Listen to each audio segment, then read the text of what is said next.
Kristy McNichol was once one of the brightest young stars in Hollywood. For years, fans wondered why someone so talented and beloved suddenly vanished from the spotlight.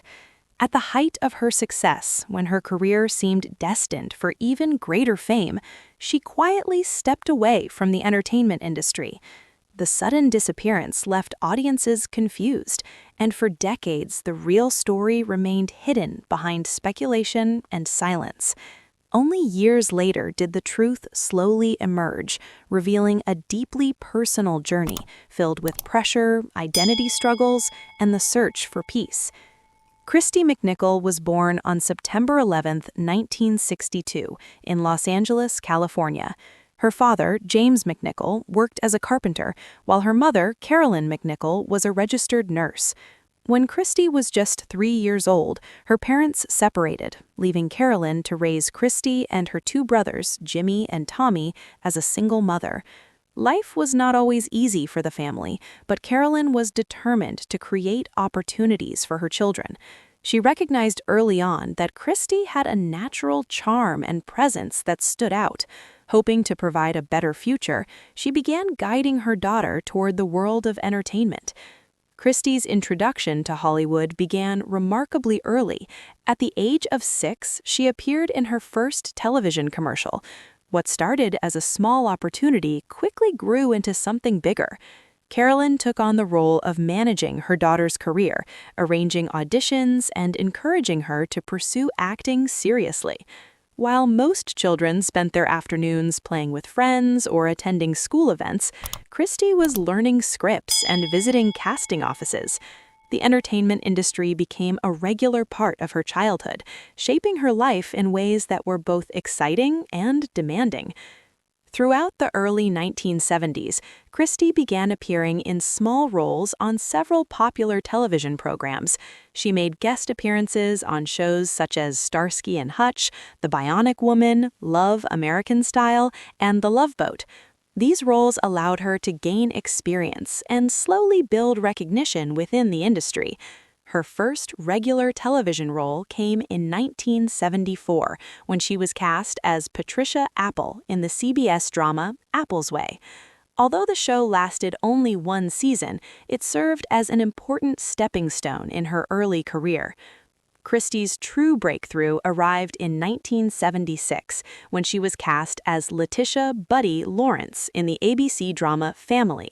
She was only 13 years old, yet her performance quickly captured the attention of viewers and critics alike. The show focused on the Lawrence family, exploring serious topics such as divorce, illness, grief, and personal identity, subjects that were rarely addressed so openly on television at the time. Kristy's portrayal of Buddy felt genuine and emotionally honest.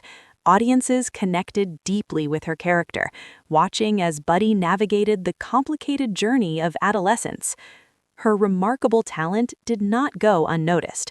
Kristy received 3 consecutive Emmy nominations for Outstanding Supporting Actress in a Drama Series. She won the award twice, first in 1977 and again in 1979, becoming one of the youngest actresses ever to receive such recognition. By the time she was 16 years old, Kristy McNichol had become one of the most recognizable young stars in America. Her face appeared frequently on magazine covers aimed at teenage audiences, and she was a regular guest on television talk shows. Around this same time, Kristy and her brother Jimmy explored another creative path together by pursuing music.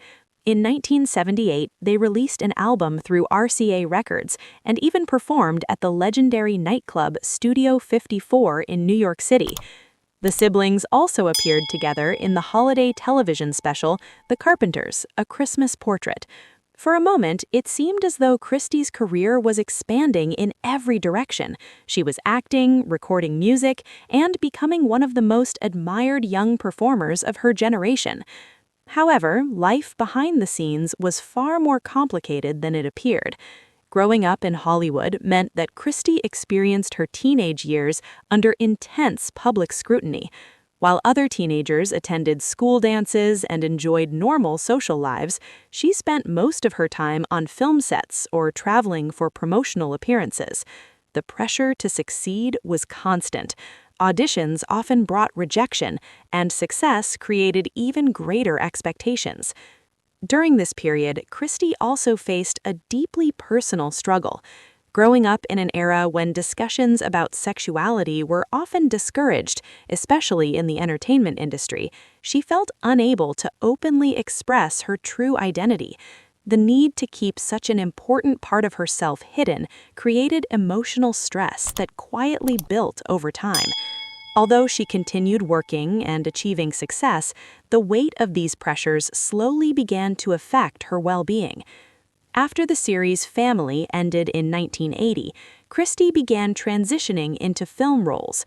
She had already appeared in the dark comedy The End alongside Burt Reynolds and delivered a powerful performance in the television film Summer of My German Soldier. But the film that truly expanded her audience was Little Darlings in 1980, where she starred alongside Tatum O'Neal. The story followed two teenage girls at a summer camp who make a bold bet about losing their virginity first.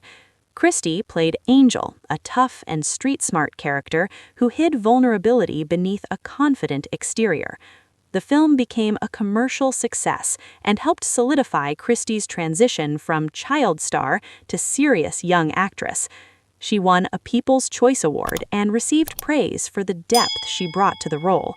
Soon afterward, she continued building momentum with films like The Night the Lights Went Out in Georgia and Only When I Laugh, the latter earning her a Golden Globe nomination.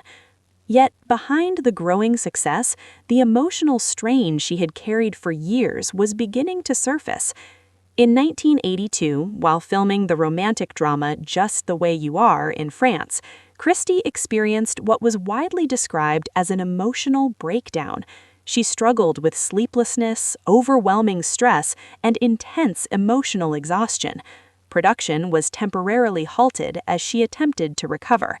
The breakdown was not caused by a single event, but rather the accumulated pressure of years spent in the spotlight without the opportunity to live a normal life.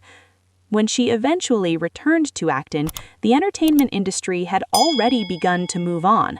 Although she continued working in projects like Dream Lover and Women of Valor, the powerful momentum she once had was difficult to regain. Still, she managed to find another major television role in 1988 when she joined the sitcom Empty Nest, a spin-off of the hugely popular Golden Girls. She played Barbara Weston, a determined police officer and the daughter of the show's central character. Audiences welcomed her return to television, and for several years the show provided stability in her career. However, in 1992, she unexpectedly left the series during its fifth season. The full reason was not revealed until later, when Kristy explained that she had been diagnosed with bipolar disorder. Managing the condition required time, stability, and careful treatment, something difficult to maintain while working in the demanding environment of television production. Choosing her health over her career was not an easy decision, but it proved to be an important turning point in her life. In 2001, at the age of 38, Kristy McNichol officially announced her retirement from acting. After nearly 25 years in the entertainment industry, she felt it was finally time to step away and focus on living a life that belonged entirely to her. Rather than disappearing completely, Kristy began building a quieter and more fulfilling life. She started teaching acting at a private school in Los Angeles, helping young performers learn the craft she had practiced for most of her life. Instead of performing for audiences, she found joy in mentoring others and sharing her experiences. In 2012, Kristy publicly revealed that she was gay and introduced her longtime partner, Marty Allen, a teacher she had been with since the early 1990s. She explained that she chose to share this part of her life in hopes of supporting young people who might be struggling with their own identities. By speaking openly, she hoped to offer encouragement to those facing bullying or isolation. Today, Kristy McNichol lives far from the pressures of Hollywood. Her days are filled with music, travel, and the quiet pleasures of everyday life. She sings in choirs, supports arts education, and enjoys time with her family and pets. Although she has never completely ruled out the possibility of acting again, she has made it clear that the peace she has found outside the spotlight is something she deeply values. After a lifetime spent entertaining millions, Kristy McNichol ultimately chose something far more meaningful than fame. She chose authenticity, health, and the freedom to live her life on her own terms. Her story is not simply about a star who disappeared, it's about a young woman who grew up under extraordinary pressure and eventually found the courage to step away from it all in order to discover who she truly was.